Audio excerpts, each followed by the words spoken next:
Hello friends, salaried employee को कौन सा रिटर्न फाइल करना चाहिए, ITR 1 या फिर ITR 2। आजकल बहुत कंफ्यूजन होता है रिटर्न को लेकर और डिफेक्टिव नोटिस जो आते हैं वो नॉर्मली ITR 1 रिटर्न फाइलिंग के ही आते हैं।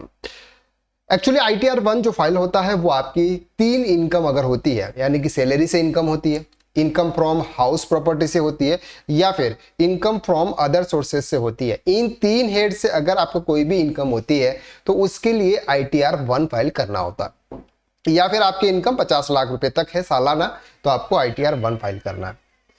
अब यहां पर बात आती है कि इसके साथ साथ अगर आपने, यानी कि सैलरीड एम्प्लॉय है और आपने अगर इन्वेस्ट किया म्यूचुअल फंड में, अगर आपने इन्वेस्ट किया शेयर में या फिर आपने वर्चुअल डिजिटल एसेट्स यानी क्रिप्टो करेंसी में अगर आपने इन्वेस्ट कर दिया, वो अमाउंट चाहे वो 100 रुपीज हो, 500 रुपीज हो या 1000 रुपीज हो या फिर उससे ज्यादा कितना भी अमाउंट हो, अगर आपने इन 3 में, यानी कि जहां पर आपका कैपिटल गेन हो रहा है, ऐसे में आपने अगर इन्वेस्ट कर दिया और वहां से अगर आपको कुछ भी प्रॉफिट हो रहा है तो उसके लिए आपको आपका ITR चेंज करने की जरूरत पड़ेगी।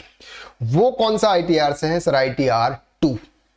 अब सैलरीड एम्प्लॉय को भी ITR 2 फाइल करना होगा।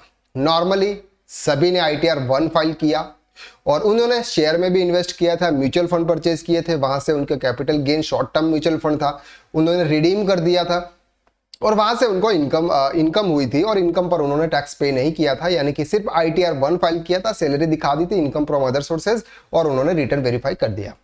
और फिर आया डिफेक्टिव नोटिस। अब डिफेक्टिव नोटिस का भी अब रिप्लाई कर रहे हैं, बहुत कंफ्यूजन है।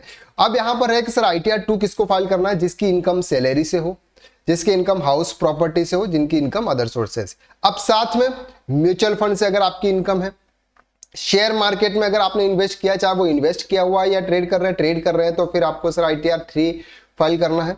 Invest in VDA, virtual digital assets, crypto currency आपने परचेज किया।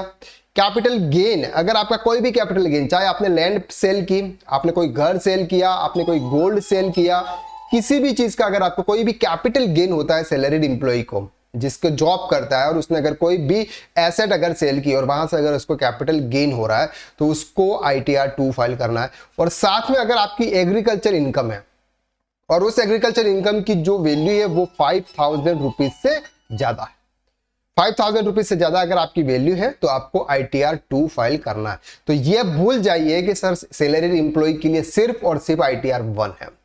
नॉर्मली सभी पर्सन्स ने ITR 1 फाइल किया था, जिस वजह से उनको डिफेक्टिव नोटिस आया।